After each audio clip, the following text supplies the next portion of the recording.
and welcome to ADHD-Friendly. I'm Patty, and I am the host of ADHD-Friendly, and I'm also the creator of the ADHD-Friendly membership platform. Check it out at ADHD-Friendly.com for more information and lots of free resources as well. I am joined today by my trusty sidekick. Sidekick, did you ever see Sky High? Oh. Yes, love that movie. It's really sad. There's my full laugh. Okay. Becca is here with me today as I'm recording, which I'm so grateful for because it does keep me more in my lane than going and veering off in directions, although I just veered. But that's okay. I'm coming back. All right. It's episode 99. 99, Becca. Next week. Doing the 100th. I'm very excited. Okay. So I have a celebration related to something around 100. I'll talk about that in a minute. And then I'm going to share an ADHD-friendly tool this week. Bullet journals. Have you heard of bullet journals? I have not. No? You're going to learn something else new. And then my topic for this week, intermittent fasting.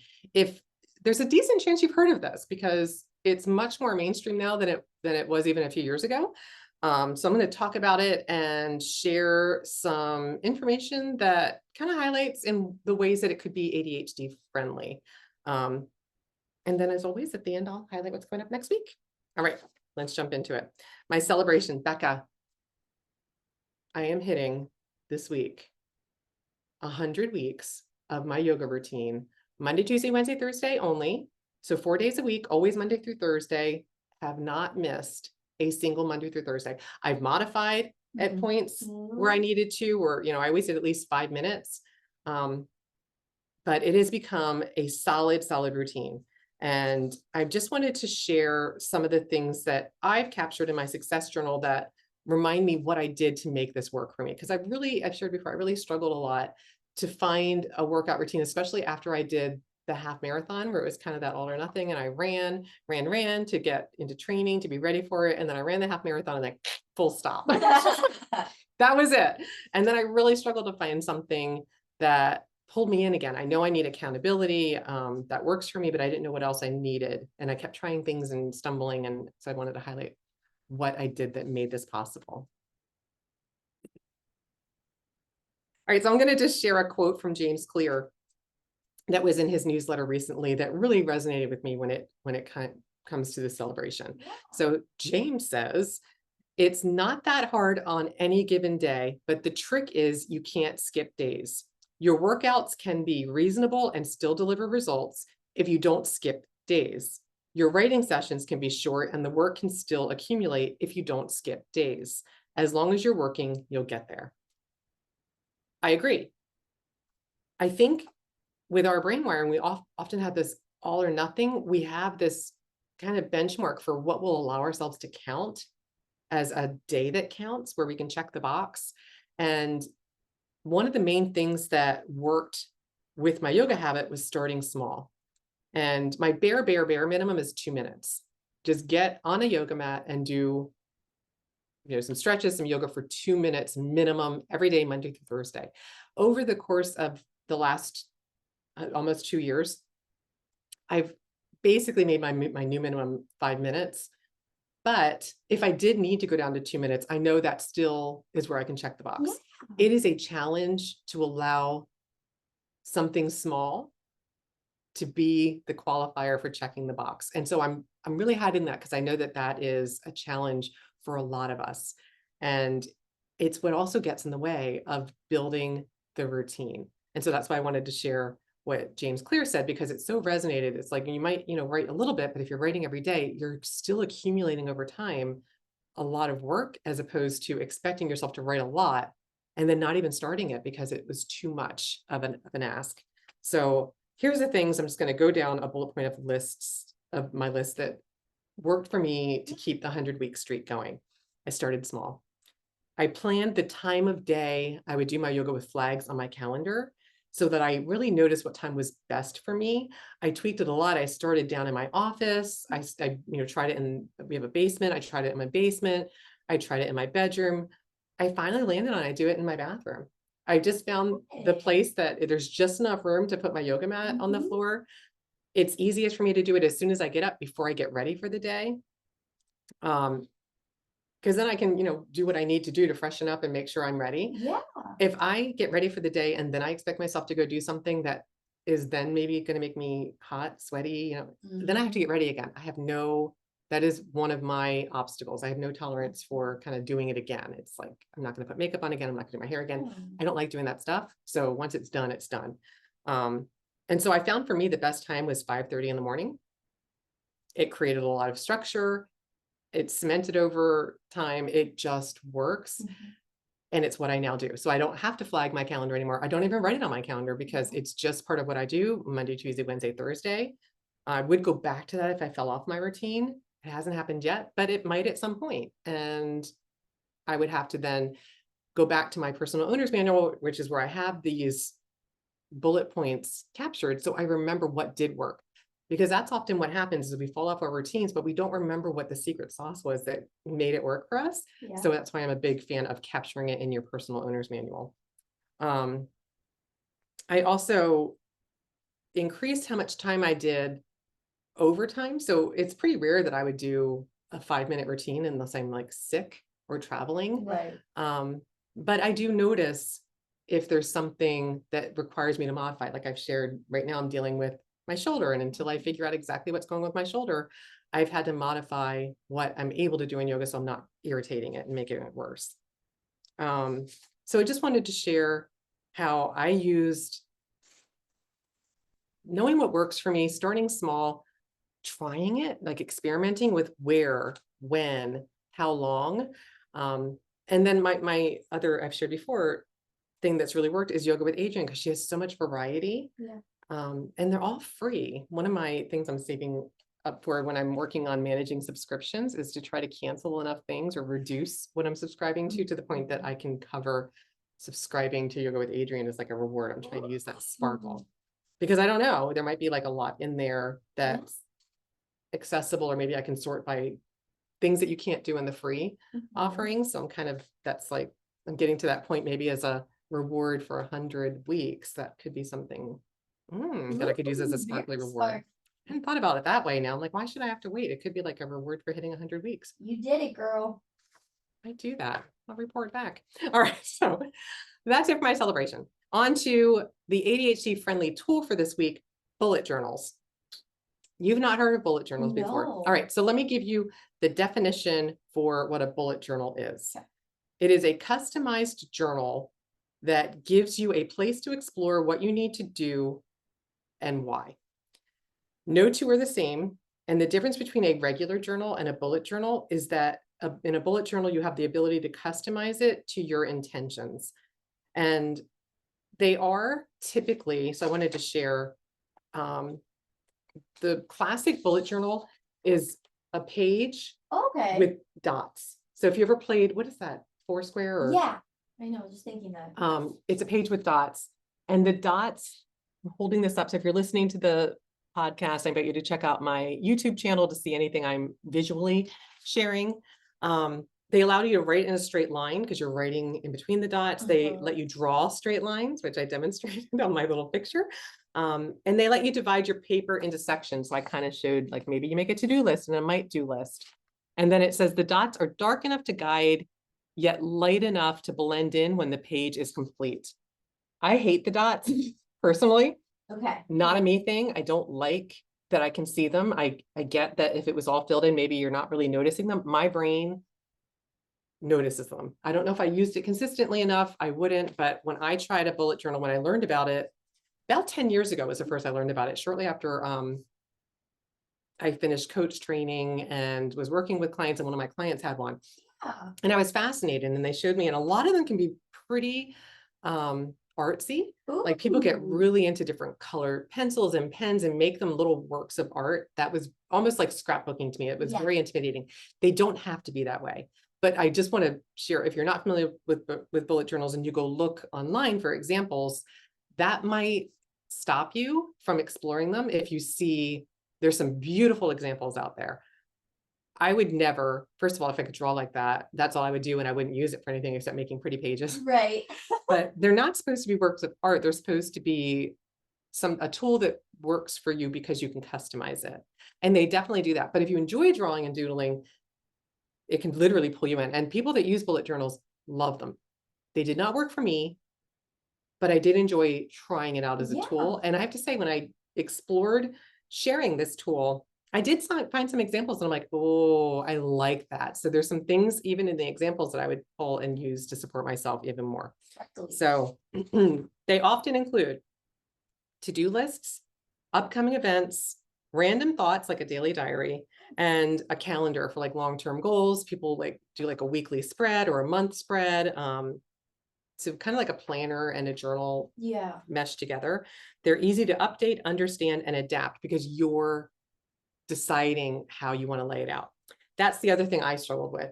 It's literally a blank notebook with dots, or you can just use a blank notebook either with lines or blank. You can use whatever you want, but you're bringing all the structure to it. And that's something I also struggled with because I need a little structure in order to then kind of be creative and free. If you just give me something completely blank, I don't know what to do with it. Right. So I wanted to just share some of the examples. So this first one is just an index. This is the thing that really was sparkly for me. Because it's a blank notebook, most people that if you buy an actual bullet journal, like an actual one, often they are numbered. But if you just buy your own that's not numbered, you need to go through and number the pages because that's kind of the magic of how it works. And then whenever you write something on a page, you go back to the index and you write down the page you wrote it on. So you can go back and you can see on this one, it's like January log, February log, March, where they have the page number for where you're going to find that information.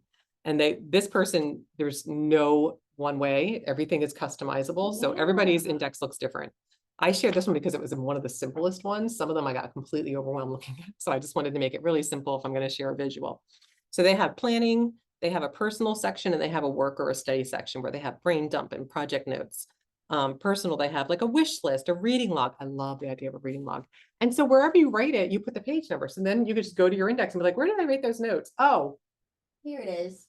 Right there. So the index is what makes it so customizable because you just kind of flip. What I struggled with was how many pages do I leave blank? Because it's not typically the kind of notebook you can move pages around like an ARC notebook, which is my favorite. If I was going to do this, I would totally do it in an ARC notebook so I can move the pages around. But then again, it's changing the page numbers, which wouldn't work now that I say that. So yeah, that's a challenge. Take that back. So now that I've talked that through, I don't think an ARC notebook would work.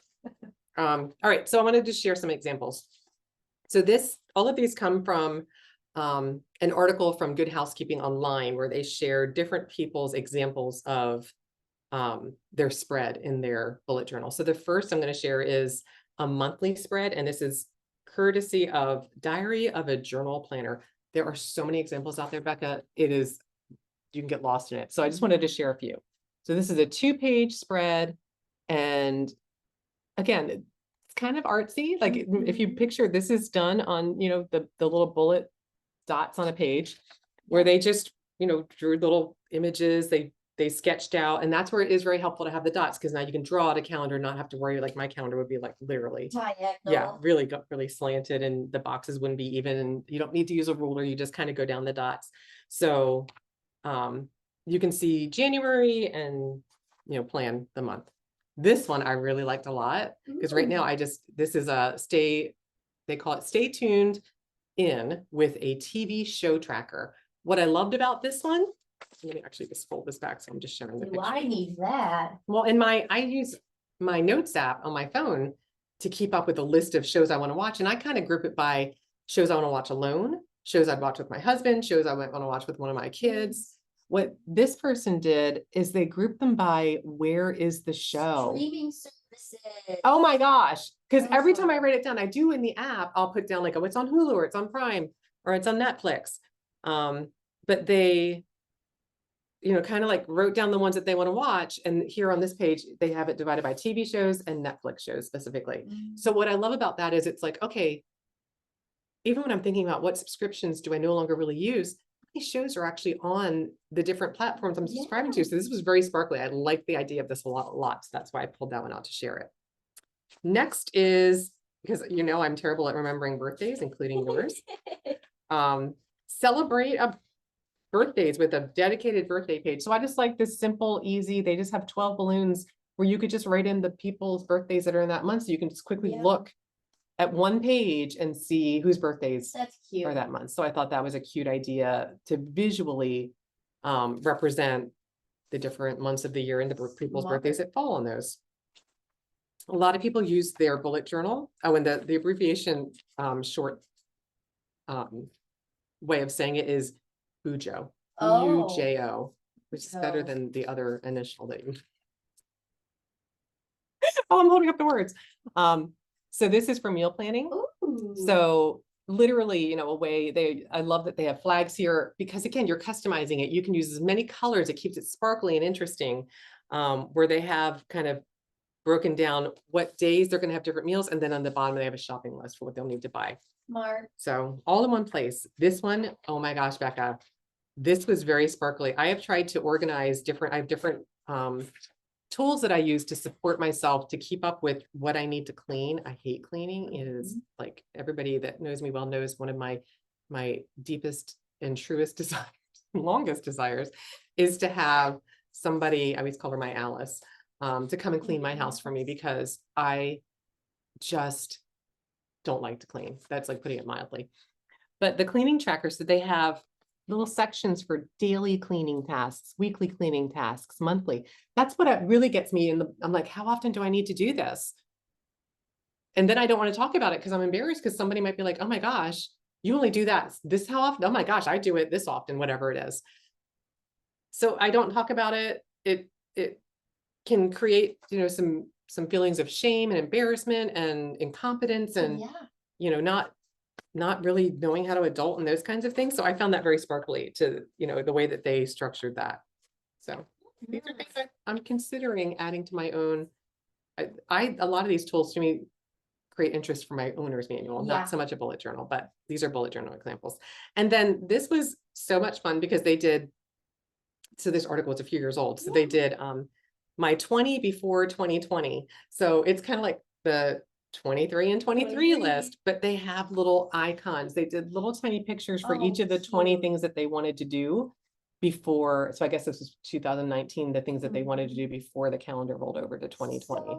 So I just thought that was really a nice visual way. Again, this is somebody that's pretty good at I could never do, I would have to find little visuals and print them and cut them and paste them and, you know, like, or grab them and put them into a document and then print it with them in there. I would never be able to draw these. But if you like sketching, bullet journals are definitely something I see a lot of people use that enjoy bringing that side of themselves. It really taps into that. And it's a fun way to create things if that lights up your brain. I like the idea of pulling in. The thing that drew me to it when I first saw it was all the color pens and pencils people use for it. I was like, oh, love that, love that. But like I said, there were parts of it that just didn't work for me, but there were parts that did. And I always say I take little bits from every planner I've ever used to make what does work for me work as easily as it does. So if bullet journals are something that creates a little spark of interest in your brain and might support you to manage what you're trying to remember and get done with more ease, I just wanted to share that resource in case you've tried it and put it down, or you've never heard of it, or you just wanted some more sparkle to get back in and make it work even better for you. Bullet journals, an ADHD-friendly tool. For a lot, not for me. All right, on to the topic for this week, intermittent fasting. And this is something else you don't know a lot about, right? No. Okay. So I didn't know anything about it until I wrote down the date, it was 3 years ago, so 2020. Okay. One of my good friends, who I also work with, Linda, had been intermittent fasting for years. And she ran a group where, you know, it was a coaching group where she was supporting people to learn about it and put structure around starting it.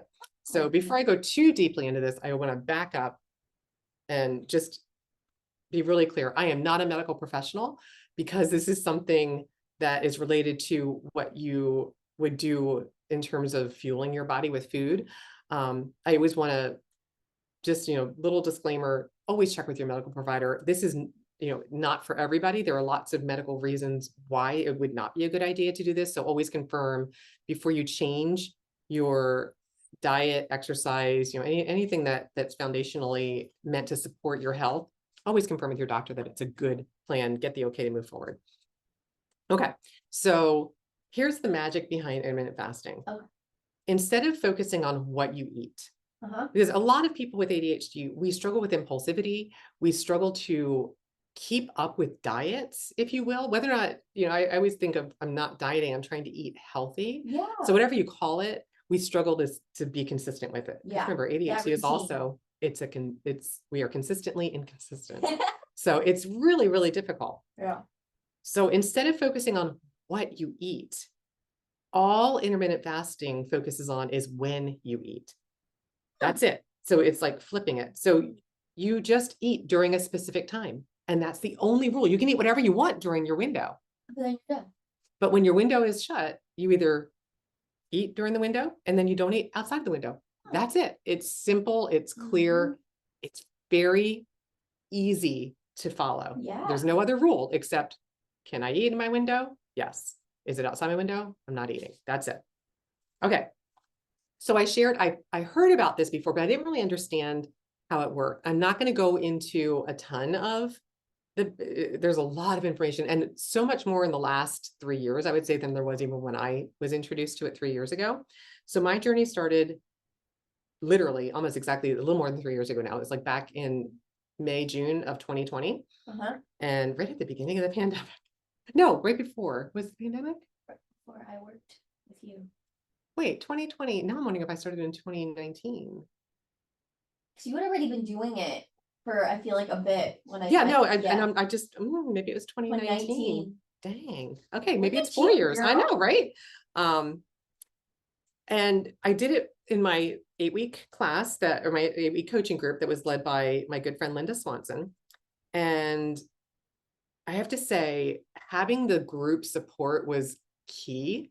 To starting absolutely it. To starting. So that is definitely something that she recommended, whether you do it within a group or you're doing it on your own, have somebody else that is partnering with you can really make it easier. My husband didn't take the group, but he did do it at home with me for that first year. Did he? Almost, yep.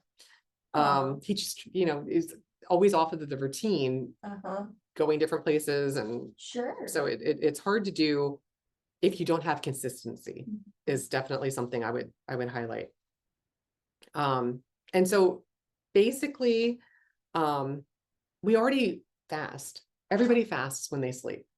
Yeah. Okay, so that's why it's called breakfast. You break your fast. Literally, that's where the word breakfast comes from. Learned that in Linda's group. Never realized it, but think about it. It's break fast. You break your fast by having breakfast. Yeah.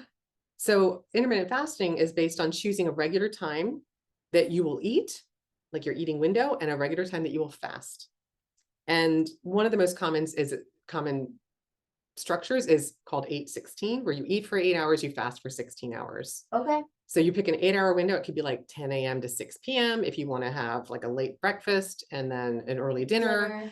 I do mine early. Mine is typically, and I do like a 6.5 to 7 hour window, just because that's what's worked for me, where I'll eat between 6:30 and 7 in the morning. And then depending on what time I eat in the morning, I eat between 1 and 1:30 in the afternoon. And I'm always done by 2. Like that's like my shut down. I don't eat after 2 o'clock in the afternoon, no matter what day it is. But I have older kids. This may not work. If I have to say, over the years, I've definitely learned if you have young kids, this is hard to do because they still need to eat. They're hungry. So my kids were old enough when I started this that they could fend for themselves, or because my husband was doing with me at the time, he would make like a big lunch for us. It was like our dinner, and then they would eat that for dinner. Smart. And it worked really well. And I remember in the beginning, I couldn't be around people that were eating because it was really hard. Or like smelling the food. Yep. But now it doesn't bother me at all. I can even go to restaurants and just, get an iced tea without any sweetener in it, and I'm fine. It doesn't bother me at all, but it was hard in the beginning. So I do remember that. Also, if you like to have a glass of wine or a cocktail or something in the evening, an earlier window probably isn't going to work for you because that has calories in it. So literally outside of your window, you can eat nothing, and you can only have non-caloric drinks. So you can have water, you can have unsweetened tea or coffee, just black tea, black coffee. Okay. Yeah. Pretty much it. And so I'm quoting here Mark Mattson, who's a neuroscientist at Johns Hopkins, says intermittent fasting works by prolonging the period when your body has burned through the calories that you consumed during your last meal and begins burning fat. So the longer your window, the more fat you're burning. Oh, okay. Okay, so when you're fasting, you only have unsweetened beverages, water, tea, coffee. There's some debate, I'm not going to get into this, about if you can have like diet Coke and, diet sodas. It's really, at least from the way I learned about intermittent fasting, it's really recommended not to, because there's something about the artificial sweetener that has something to do with the way that your brain is processing. So yeah, I don't remember, but I just never did it. So I'm not going to dive into that now. I'm just sharing, if there's a question, research that a bit, because it might be okay. I just know when I was beginning, it was recommended not to. And so I never have. And I don't really like soda, so that was easy for me.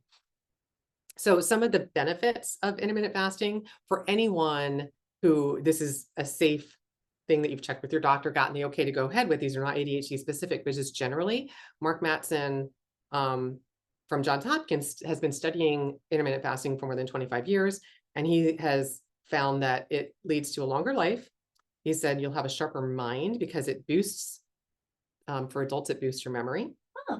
You'll have a leaner body and a healthier heart. He said that it shows that your blood pressure is improved and your resting heart rate is improved just through intermittent fasting.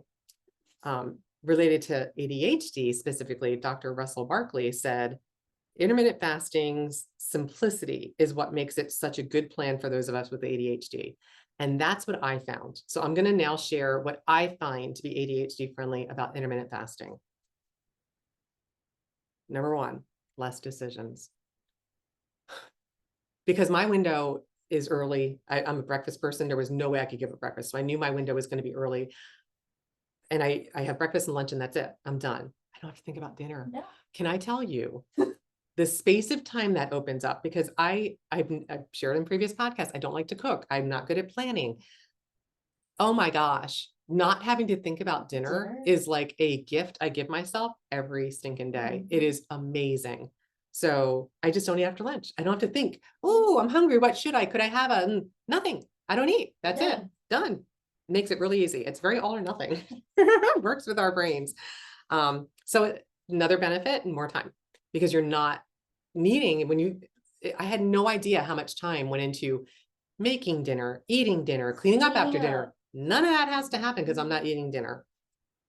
There's less food to prep and less planning of the food.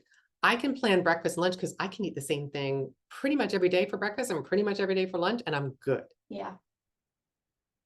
My husband, because he likes to cook and he likes variety, that's why I did, like, oh my gosh, I ate like so many great lunches that were much more like dinners, because that didn't work for him. He wasn't happy with a sandwich every day. Oh yeah. I'm fine.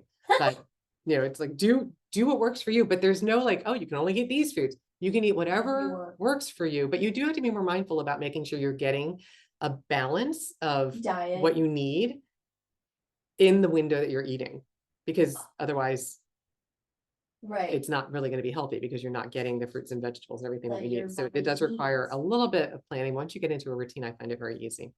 I also find I spend a lot less money on food because I'm cutting out a meal every single day. And for me, it's like the most expensive meal because I don't have to plan for dinner. Now granted, the rest of my family's still eating dinner, but I'm not. Also less snacks. I do find sometimes I'll look at how much food I have and I'm like, oh my gosh, there's no way this is going to get eaten, because I stop eating at lunch, and I'll look and I'm like, we have so many leftovers. I hope you guys like step it up. You need to eat this stuff, because I know there's no way I'm going to have time to eat it. So it really does create a little bit more awareness of when I'm buying things, especially because I like to shop at Costco. I'm like, is this reasonable? Like I'll buy like their veggie platter and I'll have that for like lunch multiple days in a row, because it's just like I need to finish the veggies before they are no longer their veggie tray nice and fresh. Less willpower is needed is a big benefit. I always joke, like, don't bring Oreos into my house, because if I know there's Oreos in the house, I can't resist them. It doesn't take willpower to resist them outside of my window, because I don't eat outside of my window. Yeah. So it just makes it really easy. I'm not having to resist snacks or try to convince myself I don't need to eat anything. The other thing that was an unexpected benefit, but has really served me over the last 3 or 4 years, now that I'm not quite sure how long I've been doing it, it supports a really strong bedtime routine. I always had a really strong connection to my need of sleep, and I've been really very good, but this pulls me into bed because I don't want to get hungry.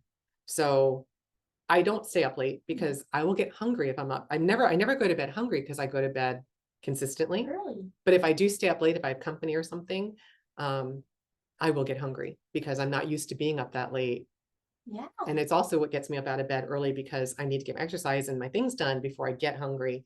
And I have learned I can do it. I do my yoga, I go for my walk. I'm not hungry during those times, but it kind of pushes me to like by that 7 o'clock, I am hungry and I need to eat.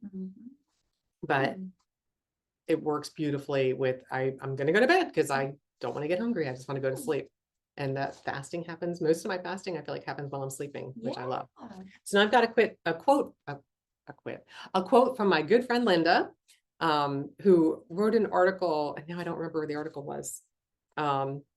It was in ADA, the ADD Association. So ADD.org, where she said, diets make huge demands on your executive functions, where adults with ADHD struggle most. Intermittent fasting is simple. The only thing to consider when you think of eating is, am I in my eating window? If the answer is yes, you can eat. If no, you can have a non-caloric drink. That's it. Done. So am I in my window? Yes. If not, just have a beverage. And surprisingly, I learned through my group with Linda, but also from my own experience, a hot cup of black coffee, a hot cup of tea really does fill. It doesn't make any sense, but it is satisfying, and it allows you to kind of make it over that feeling of hunger and wanting a snack pretty easily. Interesting. So Linda also in her article outlined some kind of situations where this would not be a good fit. And again, always confirm with your medical provider if you're considering this, but she said people who are already underweight or who have an eating disorder, this is not for them. If you're pregnant or breastfeeding, not for you. Or if you're under 18, a no-go. So if you don't hit one of those, then you're just kind of exploring with your doctor, hey, I'm thinking about doing this, and see if there's any reason why this wouldn't be a good idea. So as I shared earlier, if this is something that interests you, always check with your doctor, but then look for support. Doing this on your own is challenging. Even with my weekly group over 8 weeks, that really helped me. But I think that alone still would have made it challenging, because I do remember for the first 3 or 4 weeks, once I got to like week 4, I think it was kind of the tipping point. But definitely the first 2 weeks was really hard. I was thinking about food all the time when I wasn't eating. And if my husband wasn't doing it with me, I don't think I would have continued. It was just so hard to watch other people eat, where they had to be really mindful of not eating around me, and I had to be in a separate area because it was just too hard. And I remember like popcorn was do not even think about popping popcorn, because it just, oh my gosh, the smell was everywhere. And then if you do try it, I encourage you, as always, capture what works and what doesn't. So again, you have that to connect to.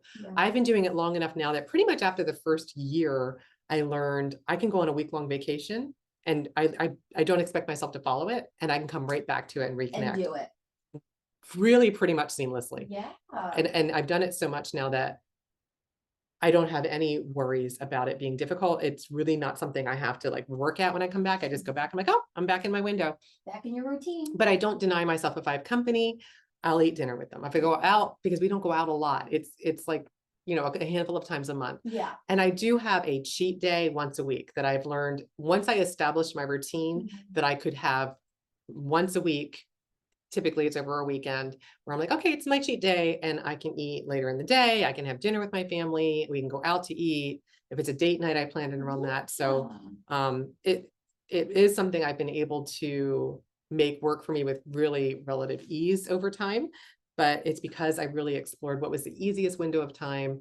I added support to help me to manage it as I was getting into my routine. And I captured the little details, noticing what worked for me, what kept me full longer. That was something I really paid attention to in the beginning, because if I ate something for lunch that didn't sustain me, I really learned I had to have protein. Like I absolutely, it didn't matter if I filled up with a bunch of junk. It did not last. I was hungry within a few hours and it made my night miserable. Or So like a salad. You need like something more I with need it. some protein in there. Yeah, even if it's just like a handful of nuts. Something Something it that's going to full. help it to hold over those hours so I'm not Yeah. uncomfortable and distracted by my That hunger. makes sense. But again, it kind of was a self-fulfilling thing because I learned if I eat crap, I get hungry. So I Yeah. still would have, a little sweet because I do like, I have a sweet tooth, but it wasn't, I had to have like enough of a substance for lunch before I could have a little like treat as my dessert. Because I don't have dinner, I have dessert at lunch. Got to get it in there. All right. That's it for intermittent fasting. If that's something that you have tried or you currently do and you have some tips to share, this is episode 99. Please post in the comments. We all learn from each other. So I always want to hear what works or what interests you, or if you do try it, I'd love to hear your experience. So just a really quick recap. I shared the tool for this week is a bullet journal. If that is something that you also try or have some tips that have worked for you, again, episode 99, love to hear your experience. Next week, Becca, it's the 100th episode. I know. I'm kind of, I don't know where the time went. And at the same time, it's like, yeah, it feels like we've did 100 episodes. I can go either way, depending on how I'm thinking about it. So we're going to have some special things for that. So definitely come back and check out our celebration for 100th episode next week. That's it for this week's ADHD-Friendly Podcast. Remember, as always, take what works for you, leave the rest behind. If you haven't already, please subscribe or follow us where you get your podcasts. And I invite you to check out my website, ADHD-friendly.com, for resources, as well as information on my membership site. If you'd like to participate in live offerings with me and join a community of people who have similar brain wiring, and we all learn from each other. So we get support, we learn, and we thrive with ADHD. Woo. Until next time, tally ho.